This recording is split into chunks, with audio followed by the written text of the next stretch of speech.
ಪತ್ರ ಬರೆದಿರಾ ಸರ್ಕಾರಿ ನೌಕರರು ಮ್ಯಾನ್ಯುವಲ್ ಇರ್ತಕ್ಕಂಥದ್ದು ಇಲ್ಲಿವರೆಗೂ ಹೈಲೈಟ್ ಮಾಡ್ತಿದ್ದಾರೆ ಸರ್. ನಿಮ್ಮ ಸರ್ಕಾರ ಈಗ ಬಂದಿದೆ ಎರಡೂವರೆ ವರ್ಷ ಆದ್ಮೇಲೆ ನಿಮ್ಮ ಸರ್ಕಾರ ಎಚ್ಚೆತ್ತುಕೊಂಡಿದೆ ಅಂತ ಅದು RSS ಕಾರ್ಯಕ್ರಮ ಇರ್ಬೋದು, ಬೇರೆ ಯಾವುದೇ ಕಾರ್ಯಕ್ರಮ ಎಷ್ಟು ಜನ ಸಸ್ಪೆಂಡ್ ಮಾಡ್ತೀರಾ ಇಲ್ಲಿ ಭಾಗಿಯಾಗಿದೆ ನೋಡಿ. ಹಾಗೆ ನೀವು ಹೇಳ್ದಂಗೆ ಸರ್ಕಾರಿ ನೌಕರರು ಅವ್ರು ಕೆಲಸ ಮಾಡ್ತಾ ಇದಾರೆ ಅಂತ ನಾವು ಅನ್ಕೊಂಡಿದ್ವಿ.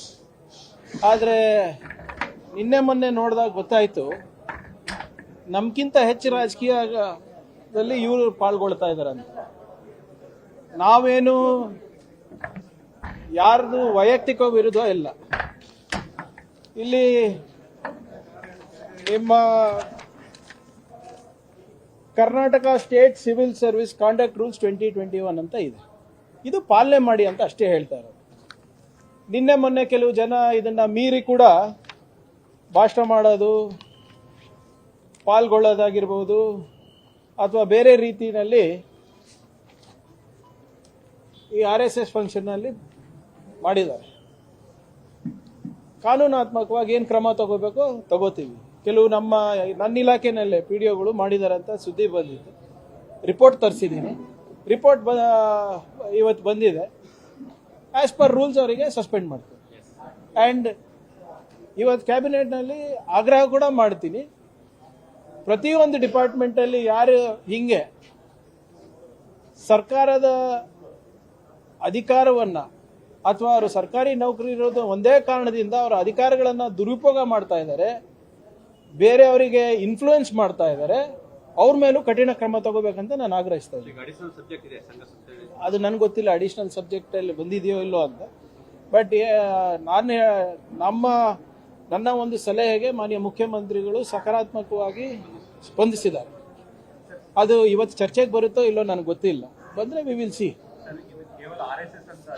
ಅಬ್ಸಲ್ಯೂಟ್ಲಿ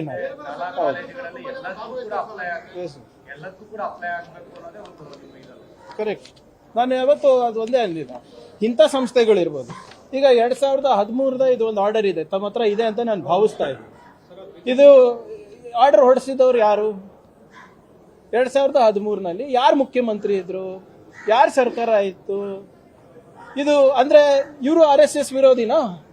ಬಹಳ ಸ್ಪಷ್ಟವಾಗಿ ಹೇಳ್ತಾರೆ. ಇದರಲ್ಲಿ ಶೈಕ್ಷಣಿಕ ಚಟುವಟಿಕೆಗಳನ್ನ ಬಿಟ್ಟು ಏನು ಮಾಡಂಗಿಲ್ಲ ಸರ್ಕಾರಿ ಶಾಲಾ ಕಾಲೇಜುಗಳಲ್ಲಿ ಅಂದ್ಬಿಟ್ಟು ಇದು ಆರ್ಡರ್ ಇದೆ. ಜಗದೀಶ್ ಶೆಟ್ಟರ್ ಅವರು ಬಿಜೆಪಿಯ ಮುಖ್ಯಮಂತ್ರಿ ಆದಾಗ ಅಂದ್ರೆ ಅವರು ಆಂಟಿ RSS ಇರ್ಬೇಕಲ್ಲ, ಅವರು ದೇಶದ್ರೋಹಿಗಳು ಇರ್ಬೇಕಲ್ಲ. ಅದನ್ನೇ ನಾನು ಹೇಳ್ತಾ ಇರೋದು, ಪಾಲನೆ ಆಗ್ಬೇಕು. ಪಾಲನೆ ಈಗ ನೋಡಿ, ಯಾವ್ಯಾವ ಆರ್ಡರ್ ಯಾವಾಗ ಬಂದಿರ್ತದೆ, ಸ್ವಲ್ಪ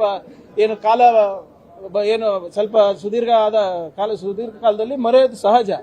ಈಗ ಚರ್ಚೆಗೆ ಬಂದಾಗ ಸಾಕಷ್ಟು ಆಕ್ಟ್ಗಳಿರ್ಬೋದು, ಸಾಕಷ್ಟು ನಿಯಮಗಳಿರ್ಬೋದು, ಡಿಪಾರ್ಟ್ಮೆಂಟ್ಗಳು ಹೊರಡಿಸಿರೋದು ಬೆಳಕಿಗೆ ಬರ್ತಾ ಇದೆ. ಎಲ್ಲಾನು ಸೇರಿ ಒಂದು ಆಕ್ಟ್ ಮಾಡ್ಬೋದಾ ಅಥವಾ ಒಂದು ಗವರ್ಮೆಂಟ್ ಆರ್ಡರ್ ಇಶ್ಯೂ ಮಾಡ್ಬೋದಾ ನೋಡೋಣ. ಈಗ ಲೋಪ ಇದೆ ಅಲ್ಲ, ಅದಕ್ಕೆ ಲೋಪ ಇರೋದ್ರಿಂದಾನೇ ಇವತ್ತು ಇವರೆಲ್ಲರೂ ಬೆಳೆದ್ಬಿಟ್ಟಿದ್ದಾರೆ. ಇವ್ರು ಹೇಳಿದ್ರಲ್ಲ, ಸರ್ದಾರ್ ಪಟೇಲ್ ಅವರೇ ಬ್ಯಾನ್ ಮಾಡೋಕ್ಕಾಗಿಲ್ಲ, ಇಂದಿರಾ ಗಾಂಧಿ ಅವರೇ ಬ್ಯಾನ್ ಹೌದು ತಪ್ಪಾಯ್ತು, ಇವ್ರಿಗೆ ಬ್ಯಾನ್ ಅನ್ನ ವಾಪಸ್ ತಗೊಂಡಿದ್ದು ತಪ್ಪಾಯ್ತು ಅಂತ ಈಗ ಹೇಳ್ತಾ ಇದೀವಿ. ನಾನೇನು ಅವ್ರಿಗೆ ಬ್ಯಾನ್ ಮಾಡಿ ಇವ್ರಿಗೆ ಬ್ಯಾನ್ ಮಾಡಿ ಅಂತ ಎಲ್ಲೂ ಹೇಳಿಲ್ಲ. ಸರ್ಕಾರಿ ಶಾಲೆಗಳಲ್ಲಿ, ಸರ್ಕಾರದ ಪ್ರಮೈಸಸ್ಗಳಲ್ಲಿ, ಪಬ್ಲಿಕ್ ಸ್ಪೇಸಸ್ನಲ್ಲಿ ಒಂದು ಡೆಕೋರಮ್ ಇರಬೇಕು, ಆಸ್ ಪರ್ ಲಾ ಆಗಲಿ ಅಂತ ಅಷ್ಟೇ ನಂದು ಆಗ್ರಹ.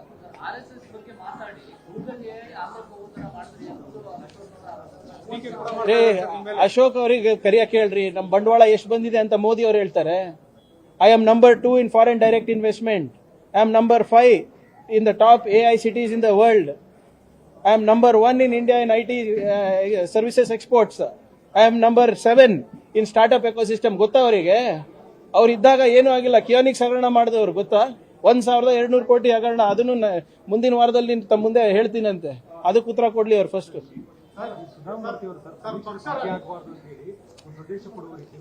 ನೋಡಿ, ಇದು ನನ್ನ ಪ್ರಕಾರ ತಪ್ಪು. ಒಂದು ಜವಾಬ್ದಾರಿ ಸ್ಥಾನಮಾನದಲ್ಲಿ ಇದ್ದಾಗ ಸರ್ವೆನಲ್ಲಿ ಪಾಲ್ಗೊಂಡಿದ್ದಿದ್ರೆ ಇನ್ನ ಹೆಚ್ಚು ಜನ ಇದು ಮಾಡೋದು. ಹೌದು, ನಿಮ್ಗೆ ಅವಶ್ಯಕತೆ ಇರದೇ ಇರಬಹುದು. ಆದರೆ as a citizen and as A member of parliament ನೀವು ಪಾಲ್ಗೊಂಡಿದ್ದಿದ್ರೆ ಚೆನ್ನಾಗಿರ್ತಾ ಇತ್ತು. ಹೈಕೋರ್ಟ್ ಆದೇಶ ಏನಿದೆ, ವಾಲಂಟ್ರಿ ಇದೆ ಅನ್ಬೇಕು, ಅದಕ್ಕೆ ಮಾಡಿರಬಹುದು. ಆದರೆ ನಾನು ಹಿಂದುಳಿದವರಲ್ಲ, ಅದಕ್ಕೆ ನಾನು ಪಾಲ್ಗೊಳ್ತಾ ಅಂತ ಹೇಳೋದು ತಪ್ಪು. You don't want to participate, leave it. ಹಿಂಬಾರ ಹಂಗೆ ಕೊಡೋದು ಎಷ್ಟು ಸರಿನೋ ಗೊತ್ತಿಲ್ಲ. ಅವ್ರದ್ದಾದಂಥ ಒಂದು ಅಪಾರವಾದಂಥ ಕಾಂಟ್ರಿಬ್ಯೂಷನ್ ಇದೆ ಕರ್ನಾಟಕಕ್ಕೆ. ಸೊ ನೀವು ಹೇಳ್ದಂಗೆ ಭಾಳಷ್ಟು ಜನ ಅವರಿಗೆ ಪ್ರೇರಣೆ ರೂಪದಲ್ಲಿ ನೋಡ್ತಾರೆ. ಸೊ ಹೌದು, ಅವರು ಎಲ್ಲ ಮಾಹಿತಿ ಕೊಟ್ಟು ಆದರೆ ಇದು ವಾಲಂಟ್ರಿ ಇದೆ ಅಂತ ಹೇಳಿದಿದ್ರೆ then it would have been different. ಈಗ ನಾಳೆ ಕಾಸ್ಟ್ ಸೆನ್ಸಸ್ ಮಾಡ್ತಾರೆ ಯಾರು, ಮೋದಿಯವರು, ಅವಾಗಲೂ ಹಿಂಬರ ಕೊಡ್ತಾರಾ? ನಾಳೆ ನ್ಯಾಷನಲ್ ಸೆನ್ಸಸ್ ಆಗ್ತದೆ ಕೇಂದ್ರ ಸರ್ಕಾರದ, ಅವಾಗೇನು ಹೇಳ್ತೀರಾ? ಇಲ್ಲ ನಾವು BPL ಅಲ್ಲ, ಅದಕ್ಕೆ ನಾವು ಮಾಡೋದಿಲ್ಲ ಅಂತ ಹೇಳ್ತೀರಾ? See, we all have our own responsibilities also. You don't want to participate, there are better ways to say it ಅಷ್ಟೇ. ಸರ್, ಈಗ ದೇಣಿಗೆಯನ್ನು ಕೊಡಬಾರದು, ಕಾರ್ಯಕ್ರಮ ಭಾಗವಹಿಸಲು ಒಂದು ಭಾಗ ದೇಣಿಗೆ ಕೊಡಬಾರದು ಅಂತ ನಾವು ಉಲ್ಲೇಖದಲ್ಲಿದೆ. ಒಂದು ವೇಳೆ ಈಗ ತುಂಬಾ ಜನ ಪಕ್ಷಗಳಿಗೂ ಕೊಡ್ತಾರೆ, ಸಂಘಟನೆಗಳು ಕೊಡ್ತಾರೆ, ನೋಡಿ ಅಧಿಕೃತವಾಗಿ ಕೊಡಿ, ನೋಡಿ ಈಗ ಅಧಿಕೃತವಾಗಿ ಕೊಡಿ. ನಿಮ್ಗೆ ಇನ್ನೂ ಒಂದು ನೆನಪಿದೆಯಲ್ಲ, ಒಂದು 2-3 ವರ್ಷದ ಹಿಂದೆ ನಾನೇ ಇದು ಇಶ್ಯೂ ರೇಸ್ ಮಾಡಿದ್ದೆ. ಗುರು ಪೂರ್ಣಿಮಾ ದಿವಸ PDOಗಳ ಹತ್ರ 2,000 ತಗೊಳ್ತಾ ಇದ್ರು ಕೆಲವು ಸಂಘಟನೆಗಳು. ಅದು ನಾನು ಸದನದಲ್ಲಿ ಕೂಡ ಪ್ರಸ್ತಾಪ ಮಾಡಿದ್ದೆ. ಅದು ಯಾವುದೋ ಗದ್ದಲದಲ್ಲಿ ಅದು ಹೋಗೇ ಬಿಡ್ತು. ನೀವು ನೋಡಿ, ದೇಣಿಗೆ ಕೊಡಿ, no problem. Don't misuse your authority. ನಾನು ವಿಲೇಜ್ ಅಕೌಂಟೆಂಟ್ ಇದ್ದೀನಿ, ನಾನು PDO ಇದ್ದೀನಿ, ನಾನು FDA ಇದ್ದೀನಿ, SDA ಇದ್ದೀನಿ ಅಂದ್ಬಿಟ್ಟು ಬೇರೆ ರೂಪದಲ್ಲಿ ಕೊಡೋದಲ್ಲ. ನೀವು ವೈಯಕ್ತಿಕವಾಗಿ ನೀವು ಯಾವ ಹುಂಡಿಗನ ಹಾಕಿ ಎಲ್ಲಾನ ದೇಣಿಗೆ ಕೊಡಿ, ನೋ ಪ್ರಾಬ್ಲಮ್. ನೀವು RSSಗೆ ಕೊಡಿ. Don't give government money, give your money. And don't misuse your position as A government officer. ಇನ್ನ ಈಗ ಬರುತ್ತೆ ಇಷ್ಟು. ಈಗ ಏನಾಗಿದೆ ಇವರೇ, ಈಗ ನಾವು ಧ್ವನಿ ಎತ್ತಿದ್ದೀವಿ, ಒಂದೊಂದಾಗ ಆಚೆ ಬರುತ್ತೆ. ಒಂದು ರೀತಿ ಒಳ್ಳೇದೆ, ಶುದ್ಧೀಕರಣ ಆಗ್ಬಿಡ್ಲಿ ಆಡಳಿತನು. ಕೇಂದ್ರ ಸರ್ಕಾರದಲ್ಲಿ ಒಂದು ಆದೇಶ ಹೊರಡಿಸಿದ್ದಾರೆ, RSS ಅಲ್ಲಿ ಪಾಲ್ಗೊಳ್ಬಹುದು ಅಂತ. ನನ್ನ ಪ್ರಕಾರ ಒಳ್ಳೇದೆ, ಗೊತ್ತಾಗ್ತದಲ್ಲ ಯಾವ ಐಡಿಯಾಲಜಿ ಇದೆ ಅಂದ್ಬಿಟ್ಟು. ಯಾವುದು B.Pharm ನಮ್ಮ ಹತ್ರ ತಗೊಂಡಿದ್ರೆ ಅವ್ರು RSS ಅವರಲ್ಲ ರೀ, ಹೆಂಗಾಗ್ತದೆ? ಬಹುಶಃ they might not be vocal, that does not make them RSS. ಈಗ ನೋಡಿ, ಆಚರಣೆ ನಿಮ್ಮದ್ರಲ್ಲಿರೋದು. ಹಿಂದುತ್ವ ಅಂತ ಕಾನ್ಸೆಪ್ಟ್ ತಂದಿದ್ಯಾರ್ರಿ? ಯಾವಾಗಿಂದ ಇದೆ ಹಿಂದುತ್ವ ಕಾನ್ಸೆಪ್ಟ್ ಹೇಳಿ ನನಗೆ? ಸಾವರ್ಕರ್ ಅವ್ರು ತಂದಿಟ್ಟಿರೋದು. ಅದಕ್ಕಿಂತ ಮುಂಚೆ ಎಲ್ಲ ಹಿಂದೂಗಳೇ ಅಲ್ವಾ? ಏನು ಹಿಂದುತ್ವ ಅನ್ನೋ ಕಾನ್ಸೆಪ್ಟ್ ಯಾವಾಗ ಬಂತು? ಅದು 2,900 ವರ್ಷ 3,000 ವರ್ಷದ ಇತಿಹಾಸ ಇದೆ ಅದಕ್ಕೆ? ಇಲ್ಲ, ಅದು ಇವ್ರು ರಾಜಕೀಯ ಬೇಳೆ ಬೇಯಿಸ್ಕೊಳ್ಳಿಕ್ಕೆ ತಂದಿರೋದಂತ. ಈಗ CM ಅವರು ಹೇಳಲ್ವಾ, ನಿಮ್ಮ ಆಚರಣೆ ನಿಮಗೆ ಬಿಟ್ಟಿದ್ದು, ಸ್ವತಂತ್ರ ಇದೆ ಎಲ್ಲರಿಗೂ ಮಾಡೋಕ್ಕೆ. DK ಶಿವಕುಮಾರ್ ಸಾಹೇಬರು ಭಾಳ ಧಾರ್ಮಿಕರಿದ್ದಾರೆ, ತಪ್ಪೇನಿದೆ? ನಾನು ನಂಬೋದಿಲ್ಲ, ನಮ್ಮ ತಾಯಿ ನಂಬ್ತಾರೆ. What is wrong with it? ನಿಮ್ಮ ನಂಬಿಕೆ, ನಿಮ್ಮ ಭಕ್ತಿ, ಆಧ್ಯಾತ್ಮಿಕವಾಗಿ ನೀವು ಮಾಡ್ಕೊಳ್ಳಿ. ನನ್ನ ನಂಬಿಕೆ ನಿಮ್ಗೆ ತೊಂದರೆ ಕೊಡಬಾರ್ದು, ನಿಮ್ಮ ನಂಬಿಕೆ, ನಿಮ್ಮ ಆಚರಣೆ ನಂಗೆ ತೊಂದರೆ ಕೊಡಬಾರ್ದು.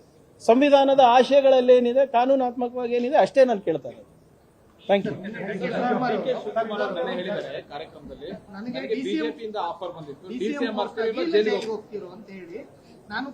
ಇದು ಮುಂಚೆನೂ ಹೇಳಿದಾರಲ್ಲ. ವಾಟ್ ಇಸ್ ಸರ್ಪ್ರೈಸಿಂಗ್ ಇದೆ ನೋಡಿ ಸರ್, ನೀವು ದಯವಿಟ್ಟು ಕಳೆದ 10 ವರ್ಷದಿಂದ ಏನೇನು ನಡೀತಾ ಇದೆ ನೋಡಿ. ನೀವು ಪಾರ್ಲಿಮೆಂಟಲ್ಲಿ ನೋಡಿ, ಅರ್ಧ ರಾಜ್ಯಸಭಾ ನೋಡಿ, ಇದು ಲೋಕಸಭಾ ನೋಡಿ, ಅರ್ಧ ಕಾಂಗ್ರೆಸ್ನಲ್ಲಿ ಇದ್ದವರೇ ಅಲ್ವಾ ಇರೋದಲ್ಲಿ? ಹೌದಾ ಇಲ್ಲ ಹೇಳಿ? IT, ED, CBI ಇಟ್ಟೆ ಹೆದರಿಸಿ ಬೆದರಿಸಿ ನೋಡೋದು. ಇದರಲ್ಲಿ ಹೊಸದೇನಿದೆ ಹೇಳಿ? ಈಗ ಮಹಾರಾಷ್ಟ್ರದಲ್ಲಿ, ಒಂದು ನಿಮಿಷ, ಅಸ್ಸಾಂನಲ್ಲಿ BJP ಇತ್ತೇನ್ರಿ? ಮಿಜೋರಾಂನಲ್ಲಿ ಇತ್ತೇನ್ರಿ? ಗೋವಾನಲ್ಲಿ ಇತ್ತೇನ್ರಿ? ಮಹಾರಾಷ್ಟ್ರದಲ್ಲಿ ಇತ್ತೇನ್ರಿ? ಇಲ್ಲಿ ಆಪರೇಷನ್ ಕಮಲ ಮಾಡಿಲ್ವಾ? ಅದೇ ದುಡ್ಡನ್ನ ಕೊಟ್ಟು ಆಮೇಶ ಕೊಡ್ತಾರೆ, ಇಲ್ಲಿದ್ರೆ ಬೆದರಿಕೆಯನ್ನ ಕೊಡ್ತಾರೆ. ನಾನೇ ನಿನ್ನೆ ಹೇಳಿದೆ ತಮಗೆ, ಈ ಹೋದ ಬಾರಿ ನಾನು ಏನು PSI ಹಗರಣ, ಬಿಟ್ಕಾಯಿನ್ ಹಗರಣ ಎಲ್ಲ ತೆಗೆದಾಗ BJP ಅವರು ಚಿತ್ತಾಪುರದ ಅನುದಾನವನ್ನ ಕಟ್ ಮಾಡಿದ್ರು. 200-300 ಕೋಟಿ ರೂಪಾಯಿ ಕಟ್ ಮಾಡಿದ್ರು. ನನಗೆ ಬಂದು ಕೆಲವು ಮಂತ್ರಿಗಳು, ಕೆಲವು BJP ಶಾಸಕರು, ನೀವು ಇವೆಲ್ಲ ನೀನು ಮಾತಾಡೋದು ನಿಲ್ಸಪ್ಪ, ನಿಮಗೆ ಡಬಲ್ ಅನುದಾನ ಕೊಡ್ತೀನಿ ಅಂತ ಕೊಟ್ಟಿದ್ರು. ನನಗೆ ಆಮೇಶ ಕೊಟ್ಟಿದ್ರು, ನೀವು ಪಾರ್ಟಿಗೆ ಬರೋದು ಬೇಡ, ನಿಮಗೆ ನಿಂದೇನು ಅನುದಾನ ಇದೆ ರಿಸ್ಟೋರ್ ಮಾಡ್ತೀವಿ, ನಿಂದೇನು ಅನುದಾನ ಇದೆ ಡಬಲ್ ಮಾಡ್ತೀವಿ ಅಂತ ಹೇಳಿದ್ರು. ಇಷ್ಟೇ ಅವ್ರದ್ದು ಬಂಡವಾಳ ಮಾಡಿದ್ದಾರಲ್ಲ. ಈಗ ಎಷ್ಟು IT, ED ಕೇಸಸ್ ಅಲ್ಲಿ ಇವರು ಕನ್ವಿಕ್ಷನ್ ಆಗಿದೆ ಕೇಂದ್ರ ಸರ್ಕಾರದಲ್ಲಿ? Not even 2%. They are using it as a political weapon ಅಷ್ಟೇ.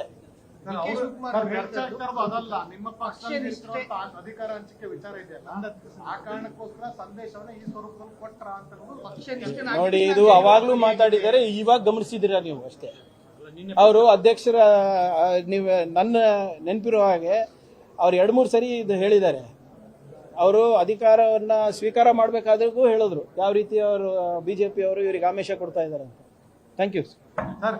ನಾರಾ ಲೋಕೇಶ್, ನಿಮ್ಮ ಸರ್ಕಾರ ಅಸಮರ್ಥ ಸರ್ಕಾರ ಅಥವಾ ನೀವು ಅಸಮರ್ಥರಾಗಿದ್ದೀರಿ, ಅಲ್ಲಿ ಆಂಧ್ರಕ್ಕೆ ಬಂದಂತ ಅನುದಾನದ ವಿಷಯದ ಬಗ್ಗೆ ಅಥವಾ ಅಲ್ಲಿ ಹೂಡಿಕೆ ಬಗ್ಗೆ ನಾವೆಲ್ಲಿ ಟೀಕೆ ಮಾಡಿದ್ದೀವಿ? ನೇರವಾಗಿ ಹೇಳಿದ್ದಾರೆ. ನೋಡಿ, ನಾವ್ಯಾಕ್ರಿ ಟೀಕೆ ಮಾಡ್ತೀವಿ? ನೀವು ನಮಗ್ ಟೀಕೆ ಮಾಡಿದ್ಕೆ ಅಲ್ವಾ ನಾನು ಹೇಳಿದ್ದು. ಈಗ ನೀವು ತರ್ತಾ ಇದ್ದೀರಾ, ಬಹಳ ಸಂತೋಷ. ಅಟ್ ವಾಟ್ ಕಾಸ್ಟ್ ಅಂತ ಕೇಳ್ತಾ ಇರೋದು ನಾವು.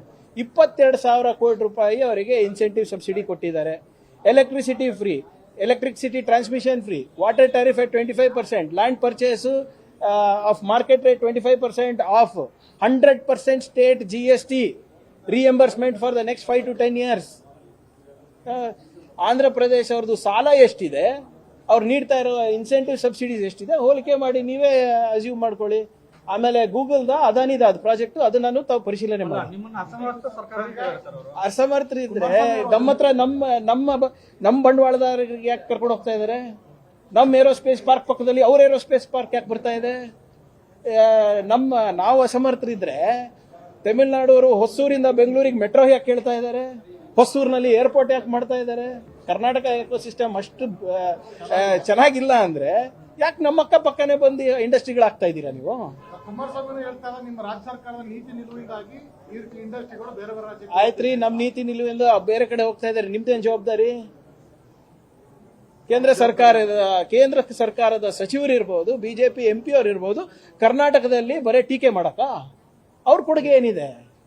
ಆಂಥ್ರೋಫಿಕ್ ಅಂದ್ಬಿಟ್ಟು ಒಂದು ದೊಡ್ಡ ಕಂಪನಿ ನಮ್ಮ ಹತ್ರ ಬಂದು ಇವತ್ತು ಬಂಡವಾಳ ಆಗಿದೆ. ಇವತ್ತು ಮುಂಬೈದು ಒಂದು ಕಂಪನಿ ಶಾಬಿಟ್ ಮುಂಬೈ ಬಿಟ್ಟು ಇವತ್ತು ಬೆಂಗಳೂರಿಗೆ ಬರ್ತಾ ಇದೆ. ಅದೆಲ್ಲ ಹೇಳಲ್ಲ. ಗೂಗಲ್ದು ಅತ್ಯಂತ ದೊಡ್ಡ ರಿಸರ್ಚ್ ಅಂಡ್ ಡೆವಲಪ್ಮೆಂಟ್ ಸೆಂಟರ್ ಅನಂತ ತೆಗೆದಿದ್ದು ನಮ್ಮ ಕಾಲದಲ್ಲಿ. ಅದಕ್ಕೆ ನಮಗೇನು ಪ್ರಶಂಸೆ ಕೊಡೋದಿಲ್ಲ ಇವರು.